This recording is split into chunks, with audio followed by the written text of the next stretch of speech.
दोस्तों, इस रचना को पॉलिटिकल पार्टी से या किसी भी तरह राजनीतिक रूप से इसको ना देखा जाए, क्योंकि कुछ चीज़ें किसी के साथ भी हो सकती हैं। कोई भी अपना अनुभव किसी भी तरह से शेयर कर सकता है।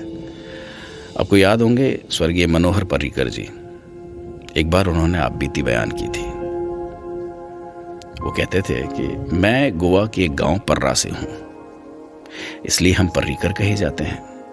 मेरा गांव अपने तरबूजों के लिए प्रसिद्ध है।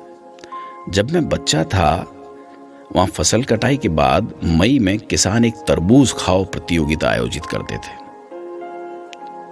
और सभी बच्चों को बुलाया जाता था।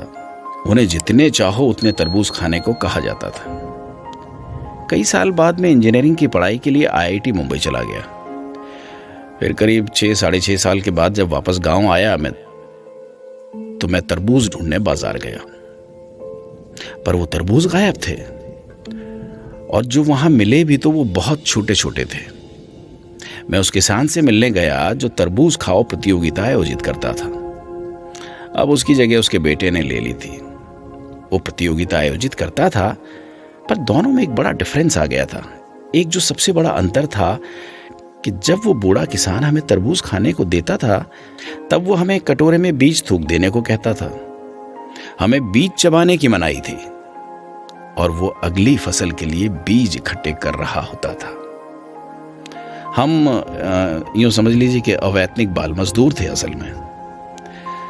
वो प्रतियोगिता के लिए अपने बेहतरीन तरबूज रखता था, जिनसे वो सबसे अच्छे बीज प्राप्त करता था, जिनसे अगले साल वो और भी बड़े तरबूज पैदा करता था। जब उसका बेटा आया तो उसने सोचा कि बड़े तरबूजों के बाजार में ज्यादा दाम मिलेंगे, सो उसने बड़े वाले तो बेचने शुरू कर दिए और प्रतियोगिता के लिए छोटे तरबूज रखने लगा। अगले साल तरबूज छोटे हुए, उसके अगले साल तरबूज उससे भी छोटे हुए। तरबूजों की पीढ़ी 1 साल की होती है। 7 सालों में पर्रा के बेहतरीन तरबूजों का सफाया हो गया।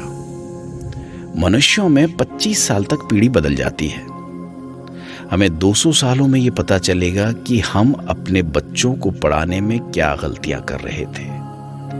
अगर हम अगली पीढ़ी को तैयार करने में अपना सर्वश्रेष्ठ दांव पर नहीं लगाएंगे तो यही हमारे साथ भी हो सकता है। हमें शिक्षा के क्षेत्र में सबसे अच्छी प्रतिभाओं को लगाना चाहिए। हमें नई पीढ़ी को इस औपनिवेशिक शिक्षा से मुक्ति दिलाकर मूल्य आधारित नैतिक शिक्षा देनी ही होगी।